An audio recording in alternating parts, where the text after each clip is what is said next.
모녀 관계입니다. 근데 잘못 보면 자매 관계이기도 한 것 같습니다.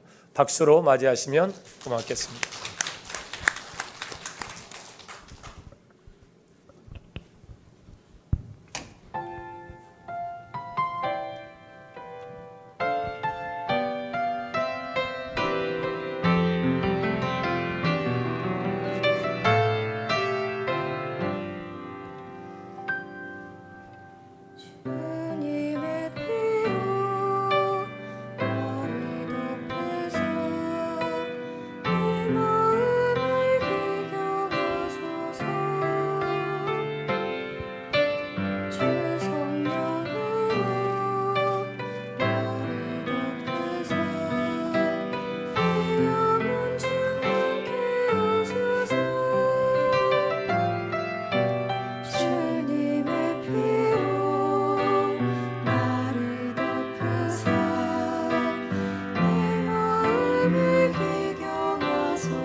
신령과 진정으로 마지막 예배처럼 또 그 첫 감격의 시간처럼 예배하리라. 아름다운 고백이었습니다.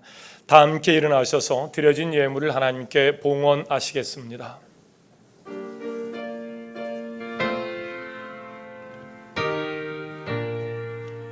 나의 하나님 받으소서.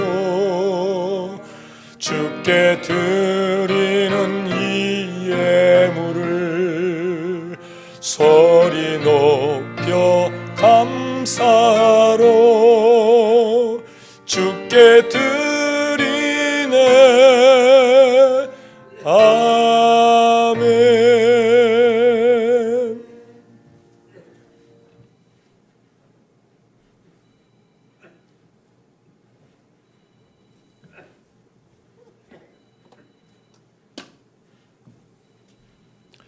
드려진 예배를 봉헌하며 기도하겠습니다. 너희는 여호와께 감사하며 그의 이름을 불러 아리며 그의 행하신 일을 만민 중에 알릴지어다. 그에게 노래하며 그를 찬양하고 그의 모든 기사를 전할지어다. 아멘. 감사하는 노래로 예물을 봉헌하게 하시는 하나님 아버지, 이 한 주간도 주를 사모하는 마음을 갖게 하셨고 말씀과 찬송 속에 살아온 믿음의 힘으로 모진 세파를 이겨낼 수 있던 힘도 하나님께서 우리에게 주신 은혜인 줄로 믿고 감사합니다. 주의 자녀들 중에는 일터를 잃고 실적이 아픈 마음을 안고 온 주의 자녀도 있습니다. 이들의 아픔을 치유하여 주시고 이전보다 더 좋은 일자리를 주셔서 지난날 고통이 변하여 찬송이 되게 하여 주옵소서. 이제 코로나의 확진으로 또 사경을 헤매시는 우리 장로님, 하나님께서 그 손을 꼭 붙잡으시고 이제 아름다운 신앙의 고백과 함께 주님 품에 들림 받을 때까지 하나님 그 침상을 지켜 보호하여 주옵소서.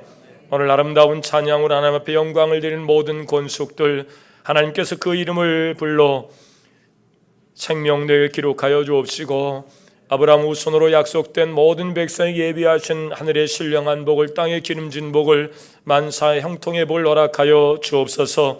그 영혼이 하나님과의 관계와 교제 속에서 잘되게 하시고 범사가 그른에서 잘되게 하시고 또 강건한 축복을 누려 살게 하여 주옵소서.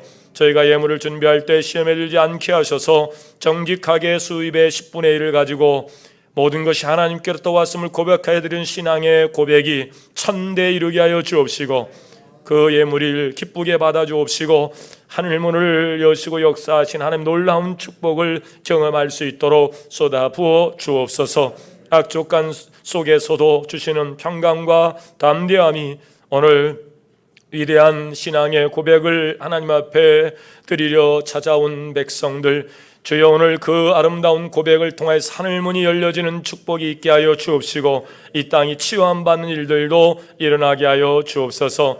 땅끝까지 복음의 증인으로서의 사명을 감당해 드려진 선교 예물이 있습니다.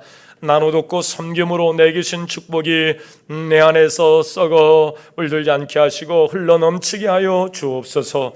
오늘도 교회된 사명과 또 가정의 회복을 위하여 주의 이름을 부르며 눈물로 호소하는 이들의 소원도 하나님께서 응답하여 주시옵소서. 예수님의 이름으로 축복하고 기도하옵나이다. 아멘. 감사하는 하나님 앞에 박수로 하나님 앞에 돌리시겠습니다. 자리에 앉으셔서 함께 나누실 말씀 누가복음 1장으로 가셔서 26절에서 38절까지 말씀 찾으시는 대로 아멘해 가시죠. 빨리 찾으십시오. 누가복음 1장 26절부터 38절까지 말씀입니다.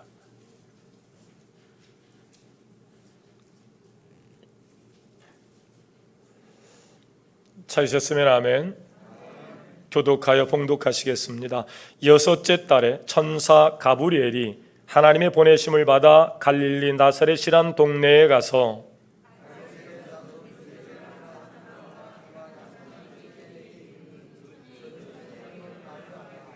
예배 참석자로 계시지 마시고 예배 참여자로 서시기 바랍니다. 그에게 들어가 이르되 은혜를 받은 자여 평안할지어다. 주께서 너와 함께 하시도다 하니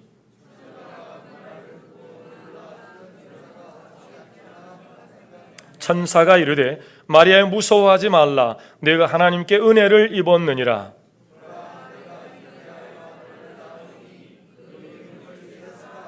그가 큰 자가 되고 지극히 높으시니 아들이라 일컬어질 것이요 주 하나님께서 그 조상 다윗의 왕위를 그에게 주시리니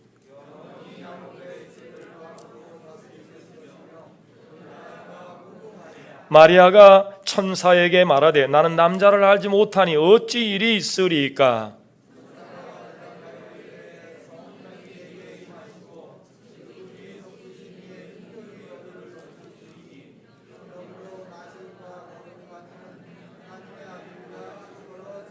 보라, 네 친족 엘리사벳도 늙어서 아들을 배었느니라. 본래 임신하지 못한다고 알려진 이가 이미 6달이 되었나니 마리아가 이르되 주의 여종이 오니 말씀대로 내게 이루어지이다 하매 천사가 떠나가니라. 아멘. 옆 사람과 인사하겠습니다. 메리 크리스마스. 참 잘 오셨습니다. 가끔 가족들과 함께 조각공원에 가면 대단한 작품들을 만납니다. 정말 감탄이 저절로 나오는 그런 작품들을 보게 됩니다. 어떻게 저렇게 돌과 나무의 질감을 그대로 살려서 저렇게 아름다운 작품을 만들어낼 수 있을까?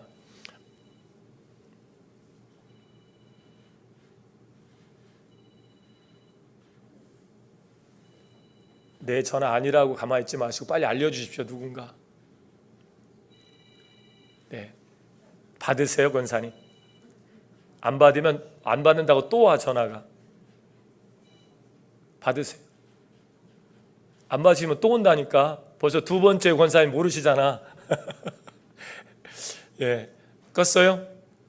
예, 받으시면 더 좋을 것 같은데. 제가 어디까지 설교했죠? 예, 다시 인사부터 다시 시작하겠습니다. 참 잘 오셨습니다. 은혜 받읍시다.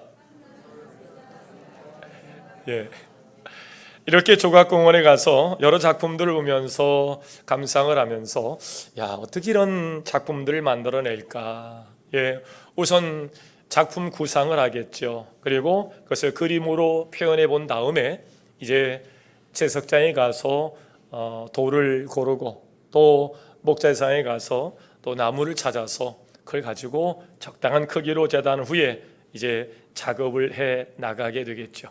그리고 어느 순간 이제 아름다운 작품이 만들어집니다. 공사장 한 구덩이에서 다음 공사를 위해서 필요한 공사 자재는 이동을 하고 남겨진 쓰레기들을 모아서 이제 대일반적으로 불에 태우죠. 불에 태울 수밖에 없는 목재는 다시 사용할 수 없기에 태우는 것이죠.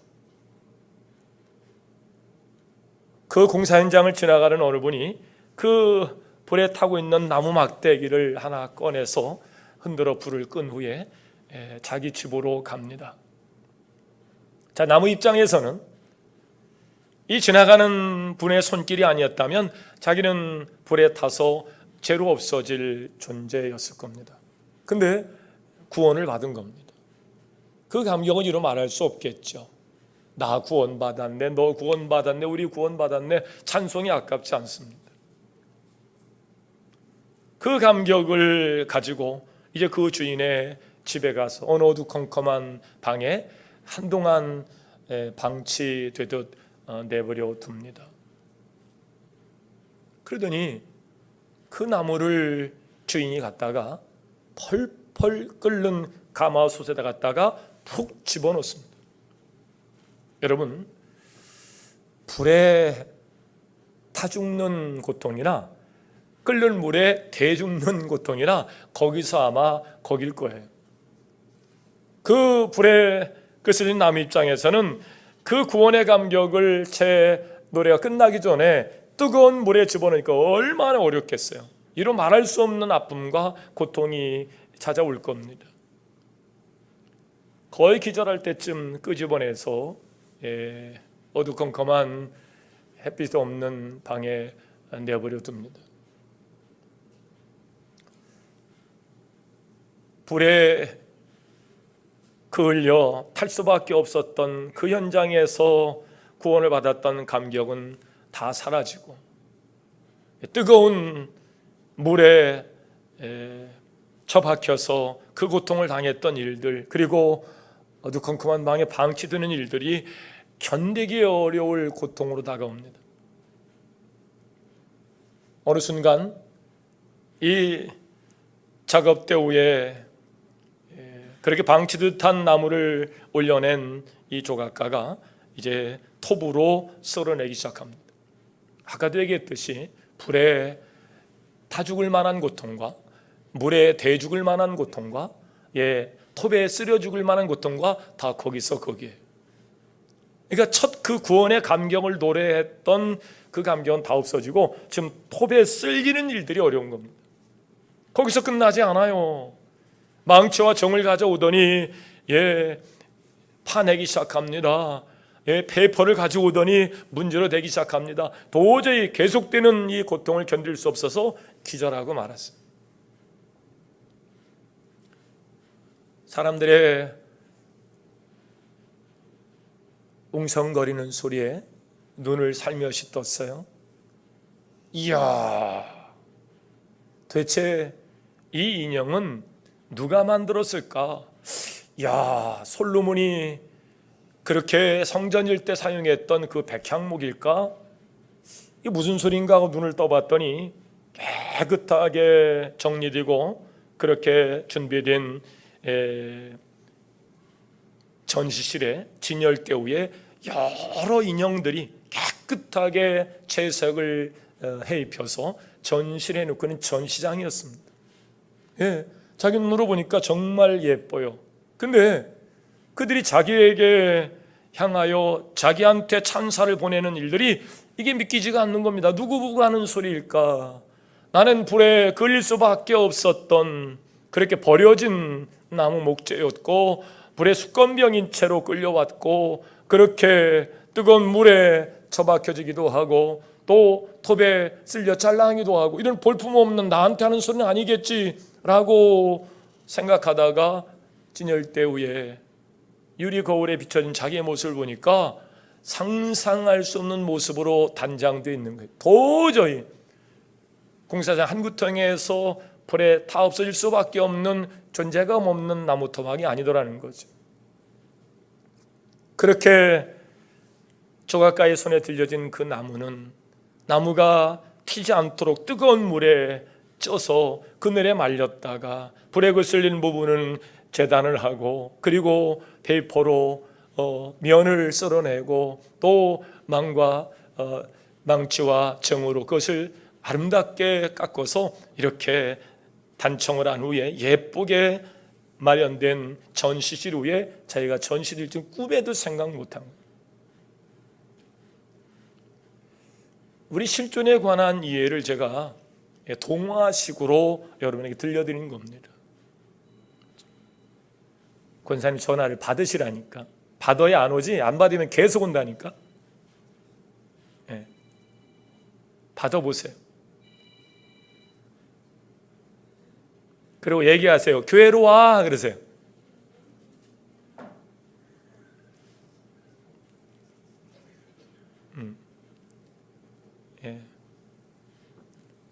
통화가 됐지요? 어디까지 얘기했죠? 어디까지 얘기했죠, 장로님? 우리 실존에 관한 이야기를 제가 동화식으로 여러분에게 전한 거예요. 죄로 인해서 죽었던 자들 아니었습니까? 하나님의 은혜 안에서 주권 속에서 우리가 건짐을 받고 우리의 모난 부분들, 잘못된 부분들, 그것이 습관이 되고 가치관이 되고 세계관이 되어서 하나님 없이 살았던 나의 모습들이 하나씩 재단되어지고 또 바뀌어서 정말 하나님 영광을 찬송할, 하나님 영광을 나타낼 만한 제목으로 우리를 뽑아 세운 것은 하나님의 은혜인 줄로 믿습니다.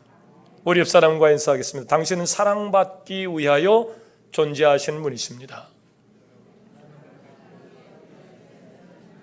그렇습니다. 하나님이 그렇게 사랑받도록 하나님 영광을 위하여 그렇게 아름답게 하나님 영광을 위하여 다시 세우신 분들이에요. 하나님은 요셉을 통해서 아브라함으로부터 하나님 나라의 확장을 위해 세우실 하나님의 나라 백성이 가나안 땅에서 애굽으로 보내서 한 민족을 세울 만한 준비를 하세요. 430년이란 긴 세월이었습니다. 하나님 모세를 통해서 그 백성을 광야로 불러냅니다. 그리고 그 백성이 하나님 나라를 세우기에 필요한 것들을 채우십니다. 국민, 주권, 영토. 우리에게 헌법이 있듯이 그들에게 하나님께서 율법을 주시죠. 가장 빠른 길로 가면 애굽에서 나온 그들 가나안까지 일주일이면 넉넉히 갈 만한 길이에요. 그러나 하나님께서 그들을 바로 가나안 땅으로 인도해내지 않으시고 1년 정도 지난 때에 하나님이 이스라엘 백성을 바란 광야에 진을 치게 하는데 여기까지 걸려온 시간이 한 13개월 정도 됩니다. 하나님께서 모세를 통해서 그 백성에게 율법을 주시는 과정에 필요했던 시간들이 한 11달 정도 걸렸고요. 람삿에서 시내산까지가 2달 정도 걸린 때예요. 이제 그들이 필요한 것은 다 준비되어 있습니다. 이제 가나안 땅에 들어가기만 하면 됩니다. 그 가나안 땅 우리가 얘기한 젖과 꿀이 흐르는 땅입니다. 그곳에서 하나님께서 예비하신 모든 것들을 누리며 살 수 있는 그런 상황입니다. 근데 그곳에서 어떤 사건이 있었습니까? 지파별 한 명씩 정탐꾼을 보냈다가 정탐한 후에 돌아왔던 그들이 13개월 동안 하나님 주권 아래 있었던 모든 것들을 부인하는 고백을 합니다. 이제 우리 다 죽었다. 가나안 땅에 들어갔더니 어마어마한 장족들이 살아서 우리는 살아남지 못할 것이다. 아니 10가지 재앙 속에서 그들이 바로의 학정 가운데 하나님 뽑아내셨던 일들은 다 어디로 갔나요? 홍해를 건넜더니 놀라운 초대한적인 사건은 어디로 묻혀졌나요? 하나님께서 그들에게 주셨던 만나는 다 어디로 어느 기억 속에 묻혀졌나요? 이 불순종으로 해서 그들은 그들의 생각을 바꾸는 일들로 생각이 바뀌어야 행동이 되고 그 행동이 습관이 될 때 인생은 바뀌어지는 것인데요. 잘못된 가치관과 세관 속에서 비뚤어진 것들을 교정해가는 일들이 결국 13개월 동안 아무것도 아닌 불순종으로 나타납니다. 2명만 하나님의 주권을 인정합니다. 역사를 주관하신 하나님이 우리와 함께 하시면 능치 못할 일이 없을 것이다. 이 여호수아와 갈렙 위에는 전부 다 불순종이에요. 하나님은 40여 년이라는 시간을 통해서 그들을 다시 광야에서 그 연단의 과정을 통해서 훈련의 과정을 통해서 그들을 새로운 민족으로 바꿔 놓으시게 됩니다. 그리고 다시 바란 광야로 그들이 모였습니다. 그곳에서 그들은 또 엄청난 사건을 경험하게 됩니다. 바로 모세의 불순종의 사건이에요. 여기까지 인도하신 하나님의 주권 아래에서 그들은 또 하나님 앞에 원망하는 일들이 모세에게는 큰 고통이었습니다. 결국 모세는 중보자로서 대언자로서 서야 할 자기의 위치를 망각한 채 자기의 감정을 실어서 백성들 앞에서 자기가 누구인가를 과시하게 됩니다. 그 일로 모세는 젖과 꿀인 가나안 땅에 들어갈 수 없는 낙오자가 되게 됩니다. 우리 모두는 불순종을 버리고 주님께 순종하는 성도가 되어야 될 줄로 믿습니다. 순종하고 자기를 부인하는 것이 정말 고통스러운 일이지만 그 고난을 지나면 영광을 얻는 길이기에 모세는 마지막 그 순간을 참지 못하고 그만 하나님의 영광에 참여할 수 없는 불순종을 하나님 앞에 나타내게 되었습니다. 왜 그러면 우리는 순종의 사람으로 살아야 될까? 불순종하면 복을 놓치기 때문에 그래요. 말씀으로 세상을 창조하시고 인생을 내신 분, 생사업의 주권을 가지고 계신 분, 그 하나님을 대신하여 대리자로 우리에게 보내신 분이 부모님이셔요. 그 부모님의 이야기는 항상 옳았습니다. 고백해 볼까요? 부모님의 이야기는 항상 옳았다. 시작. 항상 옳았음에도 불구하고 그 당시에 내가 그것이 이해가 되지 않았던 겁니다. 그래서 저항하고 대항합니다. 그리고 가출하기도 하고 또 부모의 가슴에 못을 박기도 했습니다. 그러나 지나고 보면 항상 부모님 이야기는 옳았습니다. 그래서 부모의 이야기를, 어른의 이야기를 잘 들으면 예전에 먹는 일들이 어려웠던 시절이라 그런 이야기가 나왔을까요? 어른의 이야기 들으면 자다가도 떡우도 먹는다고요. 하나님의 말씀은 항상 옳았습니다. 문제는 그 말씀 앞에 선 내가 그 말씀을 불순종해서 생겨지는 문제였습니다. 그래서 하나님께서 그들에게 주셨던 성전까지도 문을 닫는 고통의 얼룩의 역사를 썼었고요. 그들은 일주일이면 들어갈 수 있는 넉넉한 그 여정을 40년 동안 광야에서 방황할 수밖에 없었던 거죠. 이유는 한 가지입니다. 불순종이었습니다. 불순종으로 해서 나를 향한 하나님의 뜻이 보류되거나 자꾸 미뤄지는 거예요. 그러므로 불순종은 죄이기 때문에 우리는 불순종을 극복해야 됩니다. 우리를 향한 하나님의 뜻은 평안이고 희망이에요. 그래서 하나님 늘 우리가 평안하기를, 그리고 내일을 소망하는 자로 살기를 원해요. 근데 오늘 평안하지 못하고 내일의 희망을 꿈꾸는 사람은 없습니다. 내일의 희망을 이야기하려면 오늘 내가 평안해야 되겠죠. 하나님 오늘 여러분이 평안하기를 원하고 계십니다. 내일의 희망을 말하기를 원하고 계십니다. 근데 이 평안은 말씀에 순종할 때 우리에게 와요. 부모의 말씀을 거역하면서 내일의 희망을 꿈꾸는 사람은 없습니다. 당장 나타나는 것이 거북스럽죠. 불안하죠. 부모의 이야기를 거절하고 거역하고 어떻게 평안을 가질 수가 있습니까? 얼굴을 쳐다보기도 힘들죠. 숨게 되죠. 도망가게 되죠. 하나님 앞에 선 우리도 마찬가지예요. 하나님 말씀을 불순종하면서 어떻게 오늘 우리가 평안할 수 있으며 평안할 수 없는 자가 어떻게 내일의 희망을 꿈꿀 수가 있겠습니까? 불순종하면 오는 것은 하나님을 떠난 이스라엘 백성들처럼 불안, 염려, 초조, 근심이 우리의 삶 가운데 크게 우리를 지배합니다.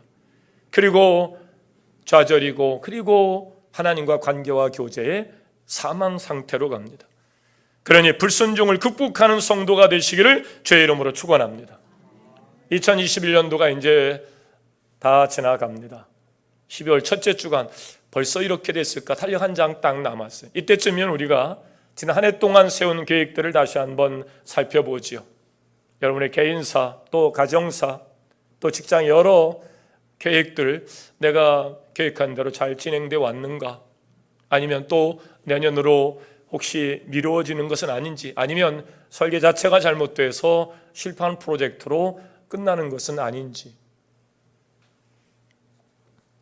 이 상전 정말 처음 경험해보는 이 코로나19 사태로 인해서 개인 사업하신 분들, 또 정말 초긴장 속에서 2년이라는 세월 동안 버텨도 버틸 수 없는 상황에 정말 망연자실할 수밖에 없는 시간을 보내신 분들이 계십니다. 빨리 그 추운 겨울이 지나갔으면 좋겠는데요. 그 사업을 접으신 분들도 계시고 또 간신히 하루하루 버텨가며 사신 분들도 계실 겁니다. 직장에 다니는 분들, 또 주부들, 심지어는 유모차를 타고 가는 어린 아이들까지도 전부 다 이 마스크를 쓰고 있어요. 예배가 끝나고 나면 이 어린 아이들이 제 뒤에서 여러분을 인사하려 기다리는 저한테 막 달려오는데 목사님 하고 와요. 근데 전부 다 마스크를 쓰고 오잖아요. 그때마다 그 아이들을 내려다보면서 언제 저들에게 이 푸른 하늘과 또 신선한 공기를 마시게 할 수 있는 날이 언제일까? 이런 생각이 들어요. 이처럼 한 번도 경험 못한 특이한 현상을 경험하면서 적어도 크리스찬이라고 그러면 어떤 지역에 국한한 국제적인 어떤 사건이 아니고 전 세계 2년이라는 긴 세월 동안 이런 일이 계속 진행되고 있고, 더욱 오늘 아마 오늘 아침 뉴스를 들으면 또 여러분 놀라실 거예요. 또 새로 변종 바이러스가 그동안의 바이러스에 3배 이상, 5배 정도의 강한 전파력과 독성을 가지고 또 전 세계에 지금 빠르게 번지고 있습니다. 특별히 1차, 2차, 부스터샷까지 맞은 노인분들이 또 공격 대상이 됐는지 요양원에 계신 분들이 계속 요즘 또 그런 전파가 확산이 되어가는 것을 봅니다. 언제 끝날지 아무도 모르는 상황이에요.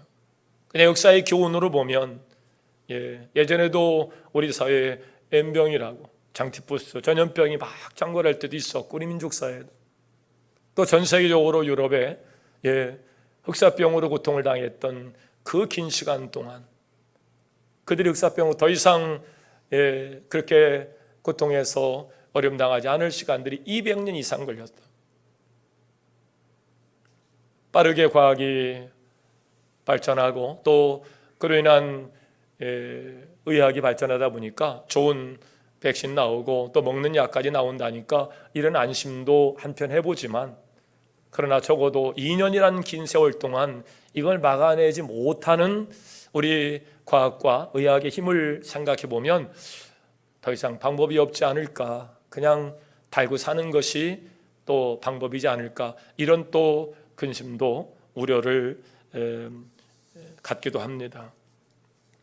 그래서 우리는 믿음의 사람들로서 정말 종교개혁자의 마음으로 신앙 혁신을 이루어가면서 마지막 남겨진 한 달 동안 광고 시간에 얘기했지만 더 이상 우리가 신앙의 혁신을 미루지 말고 더 이상 40여 년 동안 그들이 그 험난한 광야 생활을 계속해야만 했던 그 불순종의 죄악에서 빨리 돌이켜서 말씀으로 세상을 창조하시고 역사를 주관하시고 생사복의 주권을 가지시니가 성전을 세울 때 솔로몬에게 약속했었던 것처럼 하나님의 이름을 거는 백성들이 기도할 때 하늘문을 여시고 그쳐진 이슬을 다시 내리게 하시며 메뚜기 떼를 물리치고 전염병을 고치시고 이 땅을 고쳐주시겠다는 하나님의 약속의 말씀을 믿고 우리 신앙의 혁신을 반드시 이루어내야 할 시점인 줄로 믿습니다.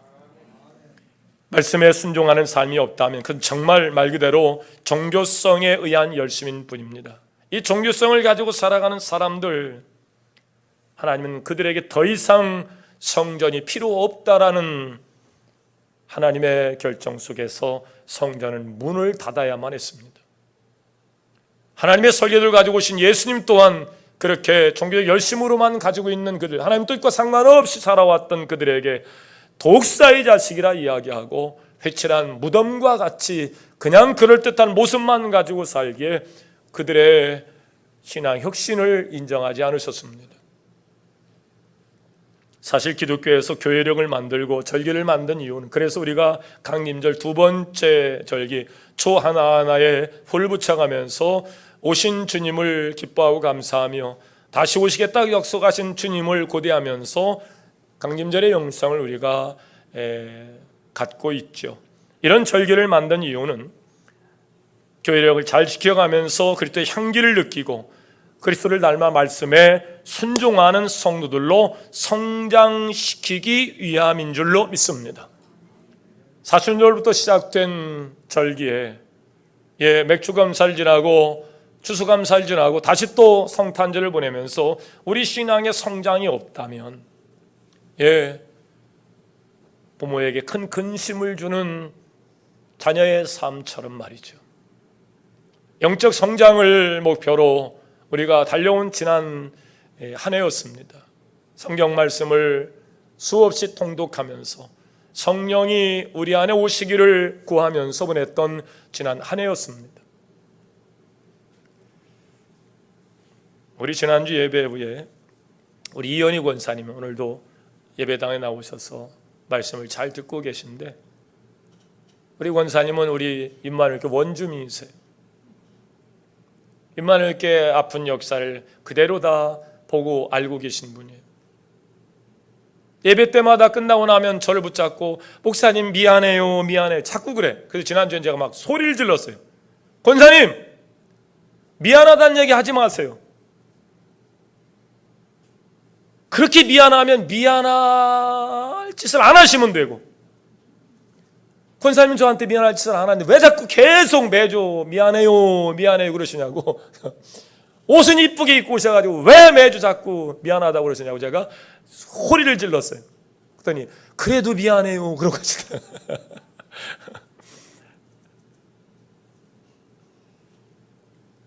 우리 인생에 왜 실수가 없겠습니까? 왜 후회가 없어요?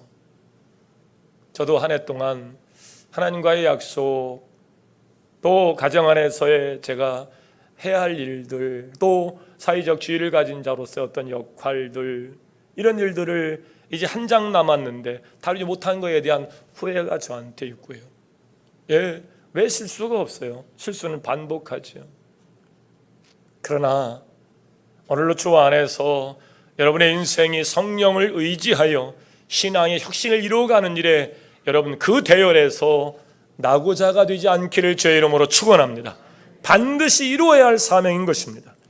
나의 순종하는 삶을 통해서 예수 그리스도가 이 땅에 오셨음을 우리가 알라는 것이 오늘 교회 이력을 통해서 우리 신앙 성장을 해야 할 우리의 사명이기도 한데, 그래서 말씀에 순종하는 삶은 너무나 중요해요.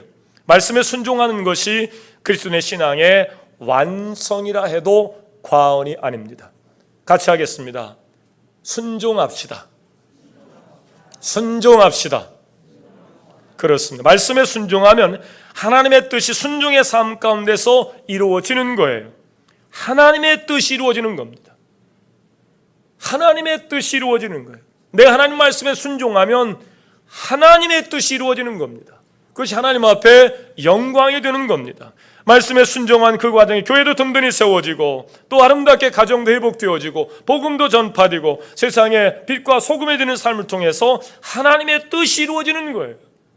그 하나님의 뜻의 실현을 위하여 오늘 우리에게 성령은 순종을 말씀하고 계십니다. 그래서 오늘 그 말씀에 순종하는 한 모델을 여러분에게 소개하려 합니다. 오늘 강림절 두 번째 주일을 맞이해서 주님의 뜻을 그렇게 온전히 이룬 마리아의 순종신앙을 통해서 하나님의 뜻이 이루어져 갔는지 어떻게 이루어졌는지를 살펴보려 합니다.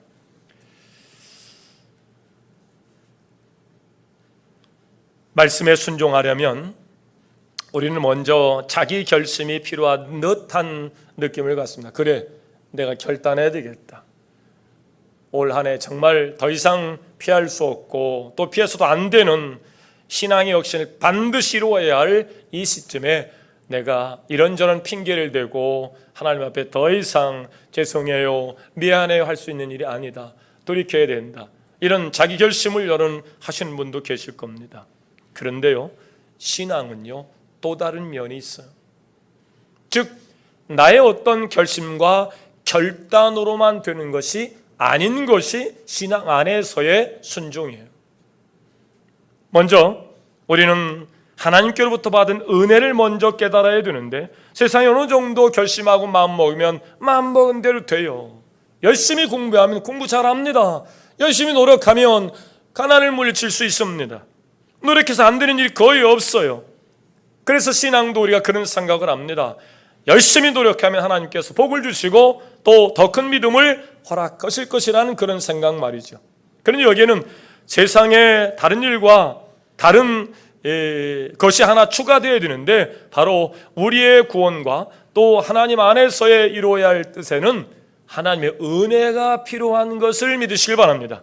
뭐가 필요하다고요? 은혜입니다. 내가 노력해서 얻은 것이 아닙니다.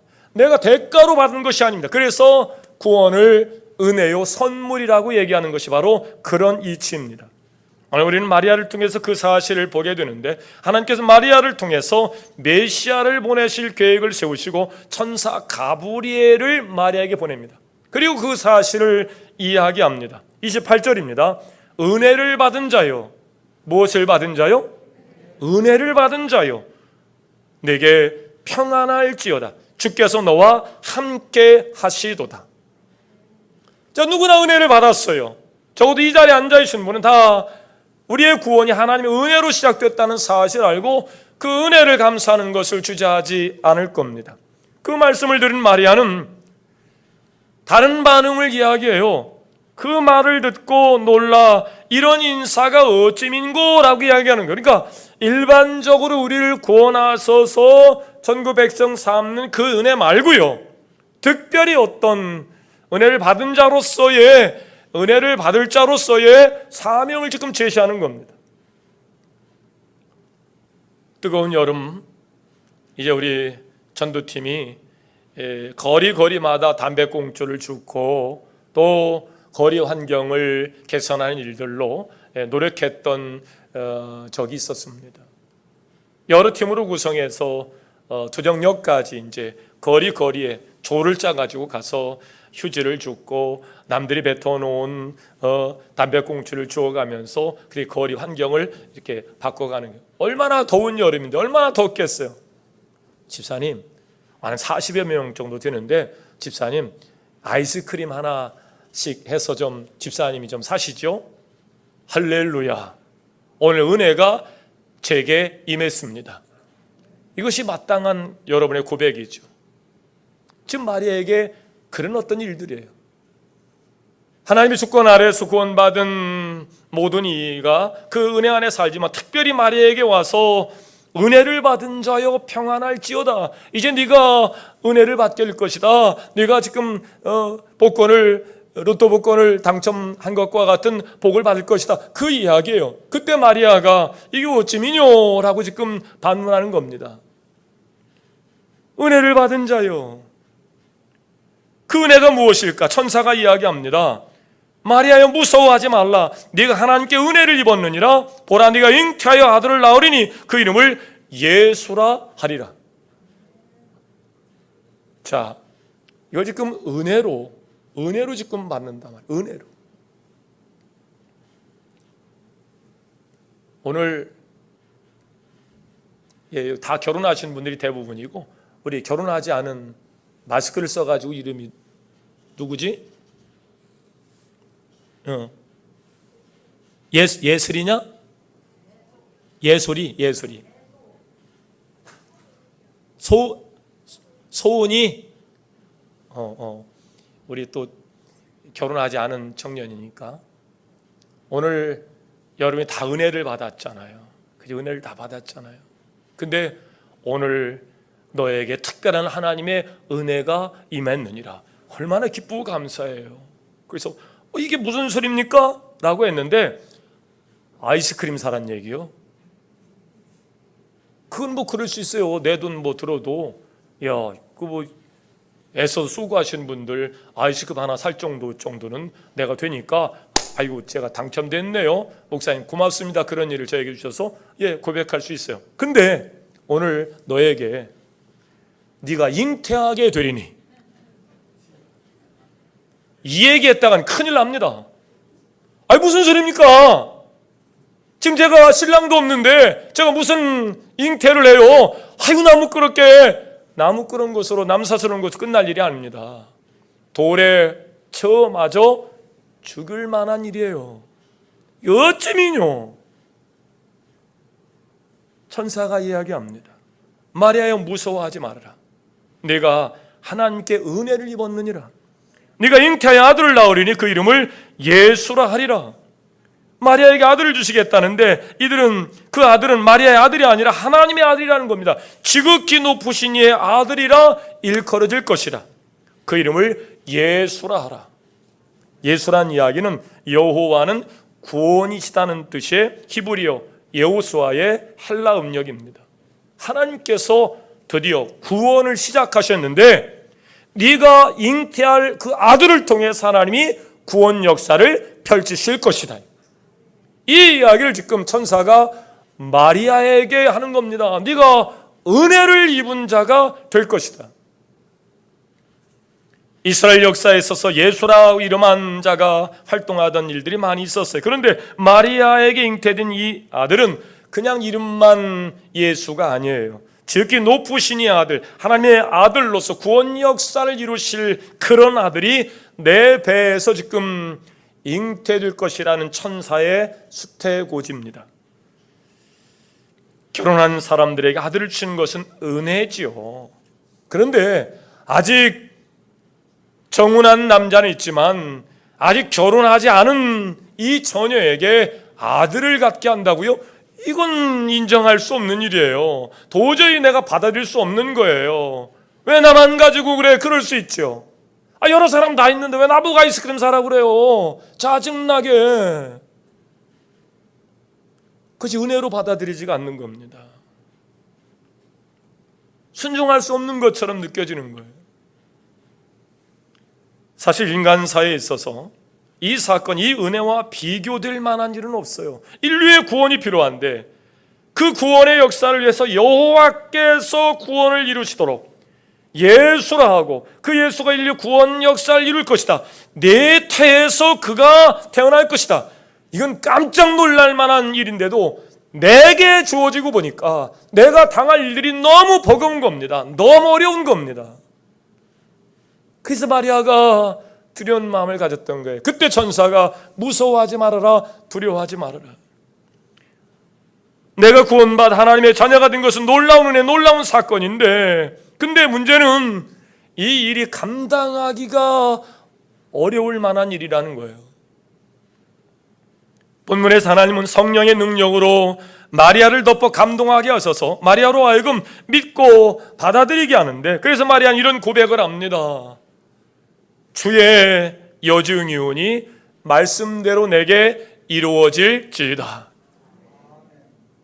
누구의 여종이오니? 주의 여종이오니. 우리는 늘상 그런 고백을 합니다. 주여, 그럽니다. 나의 주인이라는 뜻이에요. 내가 그분을 주인으로 영접했다는 거예요. 주인이 말씀하시는 거예요. 아멘으로 화답해야 됩니다. 주의 여종이오니 말씀하시옵소서. 순종하겠습니다. 이것이 우리의 신앙 고백 아닙니까?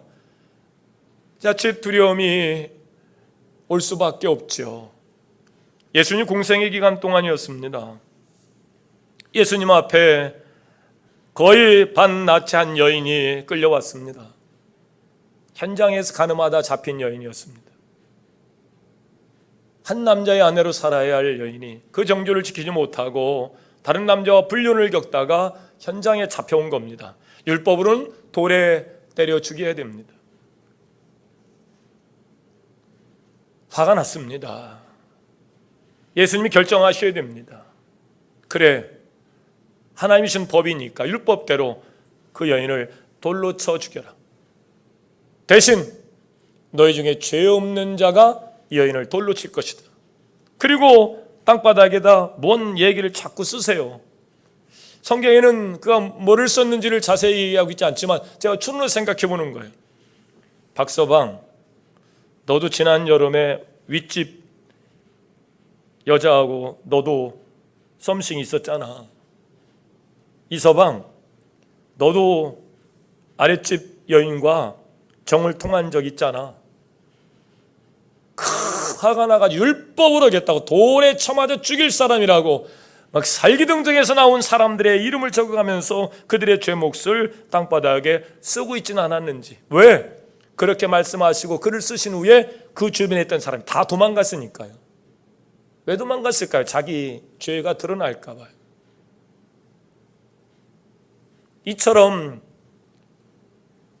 남편 없이 아이를 잉태하는 것은 정말 돌에 맞아 죽임을 당할 만한 일이기에 두려움이 마리아에게 왔을 겁니다. 그러나 오늘 이 여인은 정말 아름다운 고백, 자기 실존에 관한 자기 정체성을 너무 그를 멋있게 고백합니다. 주의 여종이오니, 주의 여종이오니 말씀대로 내게 이루어지이다. 나는 주님의 종이라는 거예요. 말씀대로 내게 이루어지는 것이 맞다는 거예요.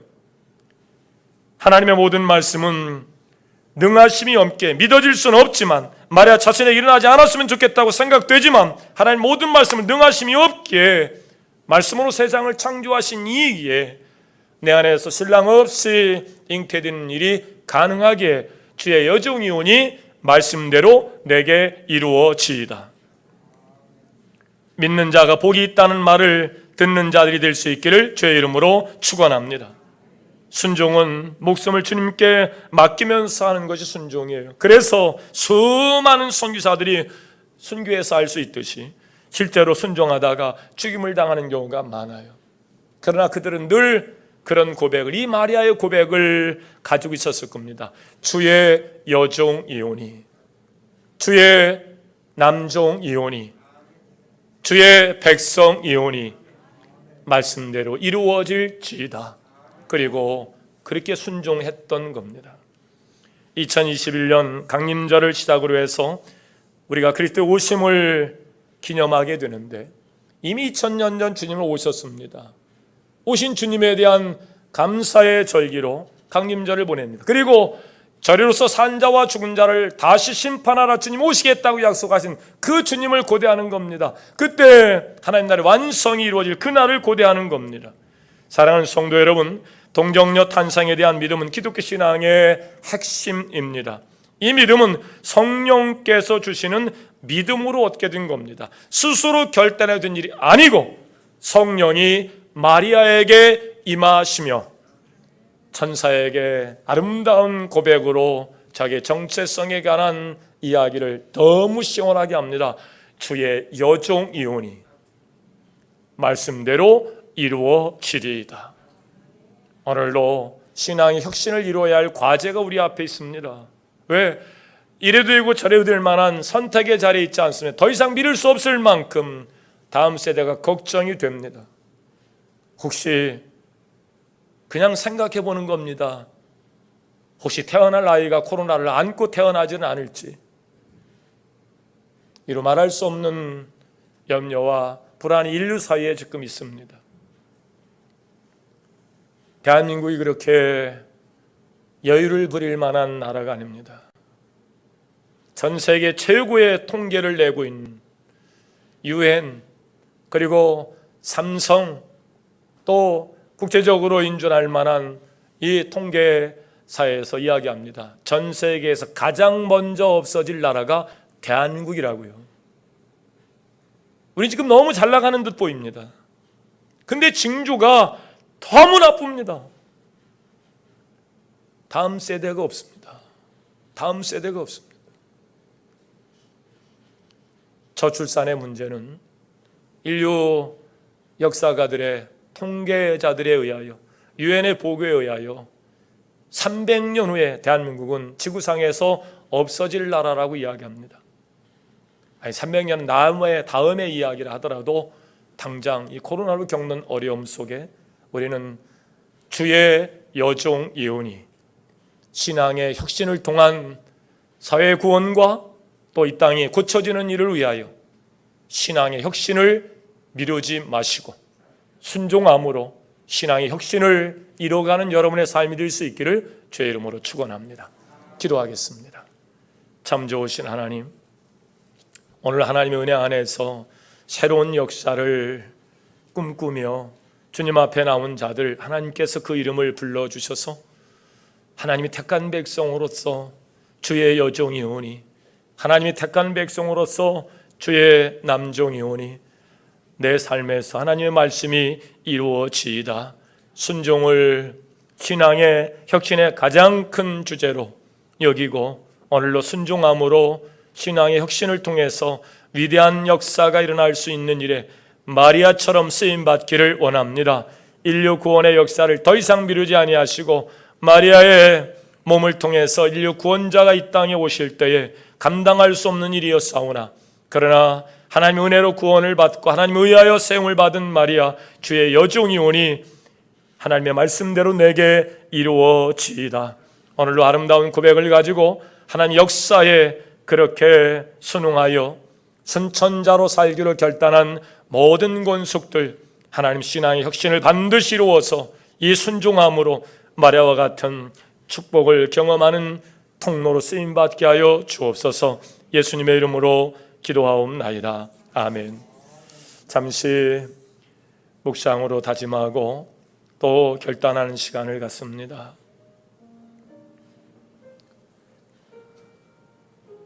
나의 뜻대로 마옵시고 하나님 뜻대로 하시옵소서. 십자가에서 고통을 당하시며 그렇게 우리의 구원을 위해 화목제물 놓으신 주님, 갈등이 없진 않았으나 하나님의 뜻을 위하여 그 몸을 내오신 주님, 사람들의 손가락질과 돌에 맞아 죽일 만한 위협이 앞에 있다 할지라도 하나님의 은혜에 감격하여 주의 여종이 오니 말씀이 내 안에서 이루어지기를 바랍니다. 아름다운 고백으로 인류의 구원자 예수를 잉태하여 그렇게 이 땅에 구원자 고심의 통로로 쓰임받았던 마리아처럼 오늘 그 순종함으로 하나님 앞에 쓰임받는 자가 되게 하여 주옵소서. 그 이름이 인류 구원을 위한 일들로, 아름다운 신앙의 유산을 준비해 다음 세대가 복을 받는 일로 그렇게 쓰임받는 자가 되게 하여 주옵소서. 오늘 하나님의 구원 역사에 감사하며 감격하며 아름다운 신앙의 고백으로 다짐으로 하나님을 기쁘시게 하는 자리에 설 수 있기를 바랍니다. 우리의 다짐을 하나님께서 기뻐하십니다.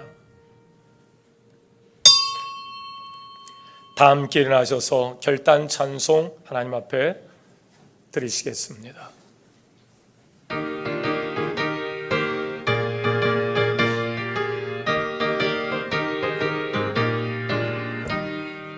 캄캄한 밤 죄의 길에 방황했으니 주 크신 사랑 베풀 곧 어둠 떠났네. 사랑의 빛 오늘 내 맘에 사랑의 빛 항상 있도다. 내가 예수 믿고 죄짐 벗은 후 마음속에 항상 그 빛이 또하. 아멘. 결단의 고백의 말씀과 더불어 위탁의 말씀입니다. 성도의 사명은 무엇입니까? 땅끝까지 이르러 복음의 증인이 되십시오. 지난 주일부터 우리 저녁 예배가 다시 부활이 돼서 이제 잘 정착해 가야 됩니다.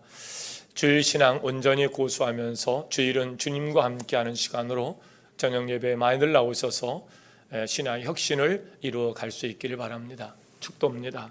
지금은 우리를 죄에서 구원하신 예수 그리스도의 은혜와 하나님 아버지의 극진하신 사랑하심과 성령님의 감화, 감동 내지 궁휼하심의 특별한 은총이 순종할 수 없는 그런 위협이 도사리고 있는 일이었지만 주의 여정이 오니 주의 말씀이 내게 이루어지이다.